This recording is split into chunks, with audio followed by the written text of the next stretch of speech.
When it comes to DIY, one of the most useful, versatile, and let's face it, satisfying tools to use is the brad nailer. From attaching trim or crown molding to securing baseboards and so many DIY projects, this tool has tons of uses, but at the same time, some beginners run into issues that can be easily avoided with just a little know-how. I'm Shannon, and in today's video, we're going to talk about 5 tips and tricks to get the most out of your brad nailer every time you pull this out of your tool bag. Welcome to the Beginner's Guide. Before we get started, be sure to subscribe and hit that notification bell so you can be the first to hear about new product announcements, DIY projects, how-to videos, and so much more.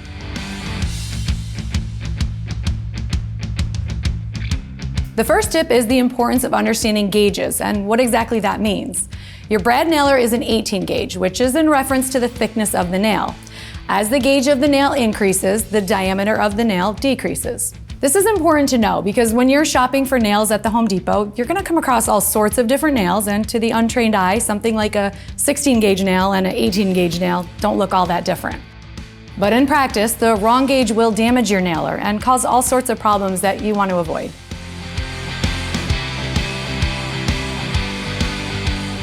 Tip number 2 is to make sure you're using the correct length nail for your project. 18 gauge brad nails come in 1/2 inch to 2.5 inches in length. Using a nail that's too short won't give you a secure hold between two pieces, and on the flip side, using a nail that's too long could result in your nail blowing out the back of your material.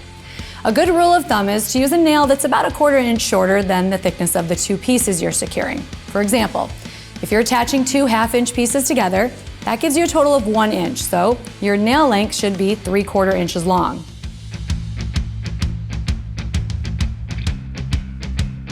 The third tip is to always clamp your material together when attaching 2 individual pieces. This would apply for something like a DIY project rather than attaching trim or baseboard. This is important for 2 reasons. 1, when your pieces are not properly secured, it could easily result in driving a misangled nail, which could damage your workpiece and ruin your project. 2nd, more importantly, without clamps, you're likely going to have to hold the 2 pieces together with your hand, and that can be incredibly dangerous. Just as a bonus tip, you always want to keep your hands away from the drive path to avoid an accident, and for those reasons, always have the pieces clamped and secure.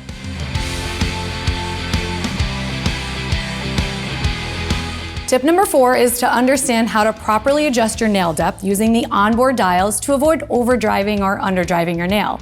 For example, with this RYOBI brad nailer, the adjustment dial on the back of the tool regulates the air pressure, which affects how deep that nail is going to sink. Plus, you've also got the additional option to fine-tune that depth with the depth of drive adjustment. A lot of times, getting the right setting is going to come down to trial and error, so it's always good practice to use a scrap piece of material to find the perfect depth for your project.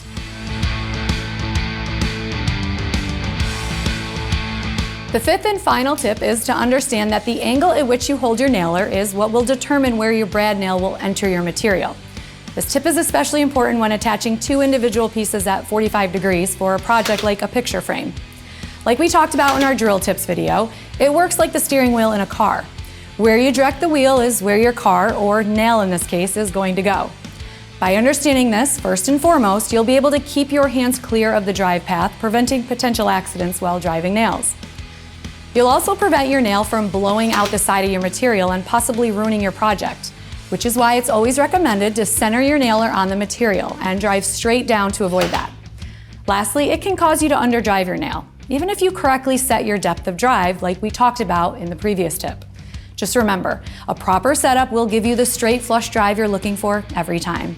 And that's all 5 tips and tricks, leaving you 5 steps closer to using that brad nailer to conquer your next project. Be sure to check out our Drill Driver Beginner's Guide video for more helpful tips and tricks. Thanks for watching, and we'll see you next time.